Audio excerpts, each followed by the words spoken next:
So State of Play was shown today, and I have to say I think it was pretty solid overall. It was at least better than last month, which was very virtual reality centric, to say the least.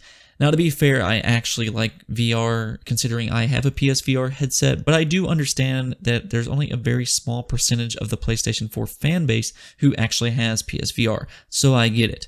But this month, I actually did think that they did a solid job. I mean, they didn't really blow me away with most of their games, but the thing that I like about State of Play is it has a big viewership, and they can show off some smaller games to get them attention that otherwise would probably not have even been heard about.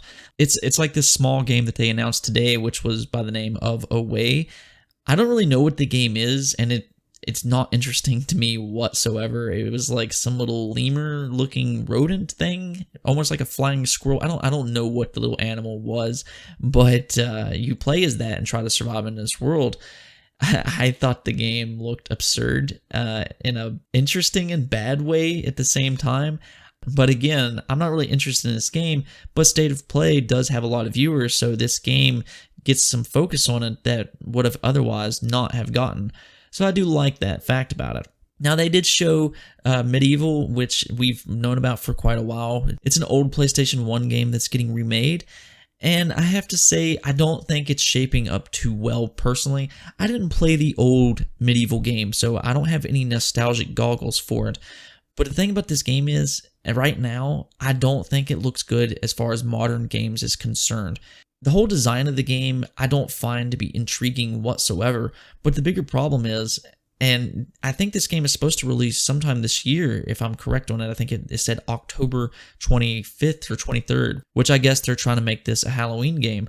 But they're going to bring this game out, and it still looks like it's having a lot of problems with its frame rate. Now, they still have like 5 months left, so maybe they can fix it by that time, but it's not looking good right now.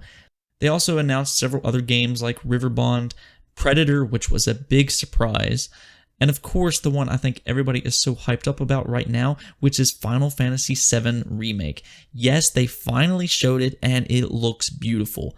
Square just does such an excellent job with the art design, and this game is absolutely stunning.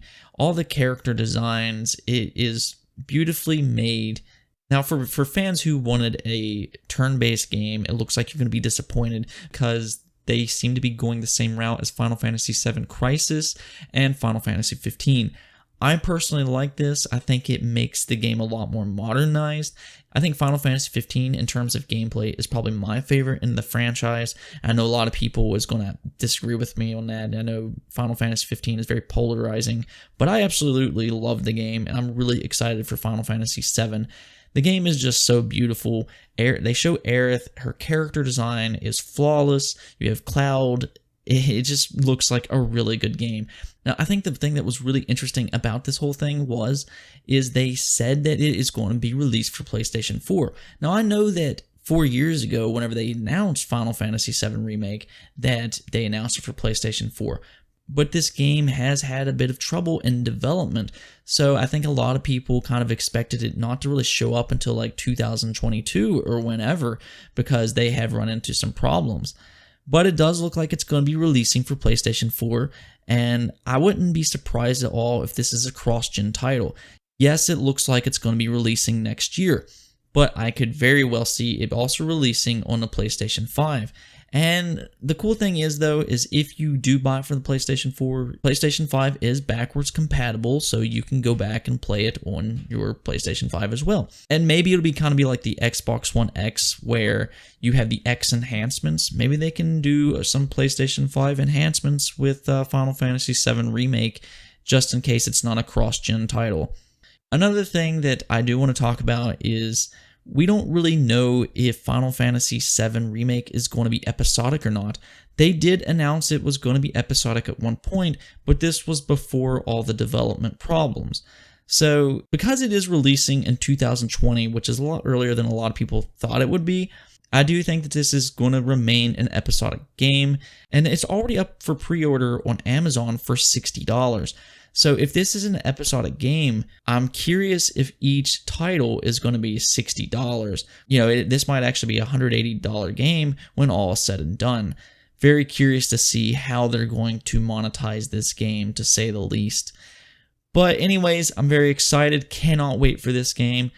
But I'm going to go and head out. Hope you guys like State of Play. And before you get off of here, don't forget to hit that subscribe and like button. And peace out.